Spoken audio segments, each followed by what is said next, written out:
What's up, friends? Millie Peartree here. Today I'm going to take you behind the recipe on one of my most favorite recipes ever, Puerto Rican bacalaítos. So right here we have some salted cod, which is also known as bacalao, and it's a salt-cured fish that you can find in specialty food stores. You know, growing up in the Bronx, we got it from the vegetable market, and we rinsed it in some water, and we're going to take this fish and actually soak it in some milk. So growing up, this is how I was taught how to make it.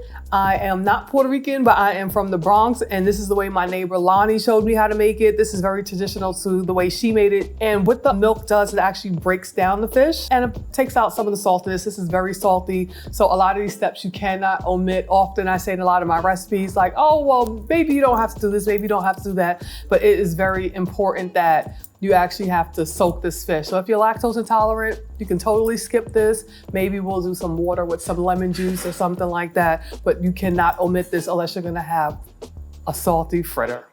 So I'm gonna actually take the salt cod, I'm gonna put it in the refrigerator overnight.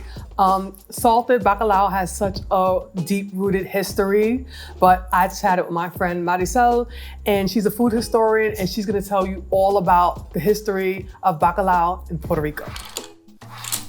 Maricel, it's an absolute pleasure to sit here with you today and to talk about one of my childhood favorites, the Puerto Rican bacalaíto. The first thing I know is that I love bacalaítos and that I make them all the time, particularly for breakfast on Sundays. It's very interesting that we assumed that because Africans came in early to the Caribbean to work in plantations and the Spaniards were there, that immediately you would find fritters like bacalaítos in Puerto Rico, but that was not the case. The Spaniards were used to salt cod, because remember, the Basque fishermen, they were catching cod in the Great Banks of Newfoundland, but they were processing that cod away from the ports that sent provisions to the Americas and to the colonies in the Caribbean. Historians of Puerto Rican food noticed, by looking at what the ships were bringing to Puerto Rico, that the salted fish at the very beginning was like sardines and mackerel, but not salt cod. And it's because of that distance between where the cod was processed and the ports in the south of Spain that were bringing the salted fish. Everything changes by the end of the 18th century and the beginning of the 19th century, when the sugarcane industry in Puerto Rico really increases production. So there is a need for a protein-rich foodstuff like salt cod to feed the slaves in this plantation. So salt cod starts coming in greater amounts. But the interesting thing is that cod was not bought from Spain, but from Anglo-American traders. And it was not all cod. So it was haddock, hake, other fish that could be salted, and they taste a little bit like cod. But the thing is that by that time, salt cod becomes very important in the Puerto Rican diet. So we begin to see an increase in the taste for salt cod in everything. So it's not just fritters, but it's in salads like serenata, the stewed cod. It's everywhere. It becomes a mainstay of the Puerto Rican diet. For this recipe, you may ask, can I use fresh cod versus the salted cod? And I would possibly say no. You can emulate the flavor with the sofrito and the sazon, and you'll get more of a cod cake, kind of like a crab cake. I believe the fresh cod has a little bit too much moisture and it'll be a little bit more on the mushy side. So go for this. It's better, it's authentic, it tastes delicious, and we're going with the tradition, right? So we're not gonna break tradition too much in this. Salted codfish is the way to go. Okay, so we have our pot here. We have our tenderized bacalao. We're gonna put it in a pot. We have some water and good old vinegar. So we're gonna bring this up to a boil and back down to a simmer for about 20 minutes. So while our codfish is simmering, I'm going to get our batter together for our bacalaítos. This is the batter that's gonna offer that crispy texture for our fritter that is gonna be the perfect accompaniment for our tender bacalao. So I have some all-purpose flour here. I have some sazon, which is kind of like a Hispanic all-purpose seasoning. It has cumin, it has lots of different flavors. It's so good. We have some baking soda, and we have some sofrito. And again, another layer of flavors. It has tomato in it, it has onion, it has garlic. It's so good, so delicious.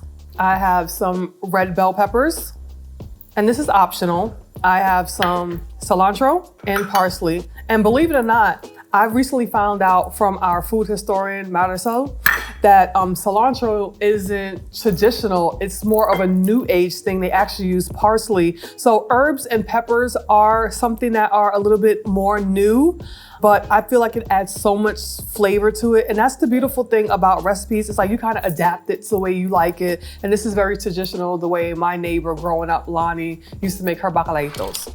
As a historian, Bacalaítos really tell us a fascinating tale of the merging of two culinary cultures that love fritters. I'm talking about Spain and Africa. So there is a merging here. Also, Africans love to cook with salted fish of different kinds, umami-rich fish.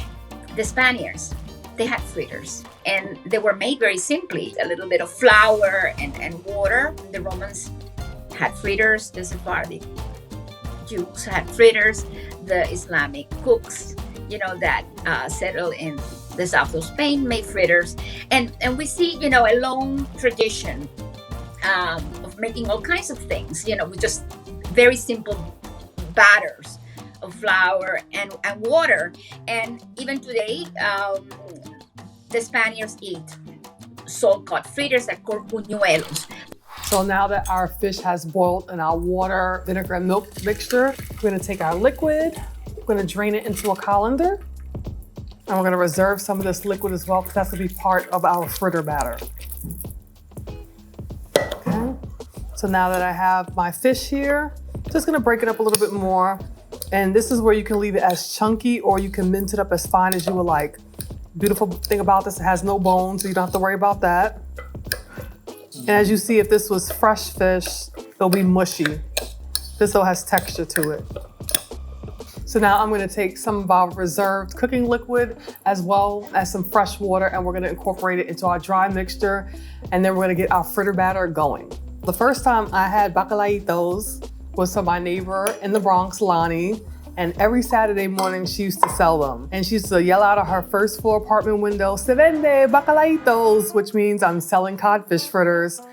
And I was just so intrigued on how she made these delicious, delicate fritters, and it was so good. And that was, I think, my first history lesson on food that wasn't necessarily Southern or soul food. Okay, so we added all of our wet into our dry, and here we go in with our bacalao. So now that our batter's all mixed, we're gonna let it rest for about 10 minutes, and then we're gonna fry them. We're gonna do like a shallow fry. I'm gonna use a measuring scoop. Traditionally, bacalaítos are served on the smaller side. Growing up in the Bronx, we had them about pancake size. But today, I'm gonna make them a little bit smaller. I'm gonna feed a bunch of people. So we're looking for a golden brown color. They come up on the sides from the leveling, so they're gonna puff up some. So they're gonna be crispy on the outside, and they might be slightly chewy in the inside. I'm gonna fry these for about 2 to 3 minutes.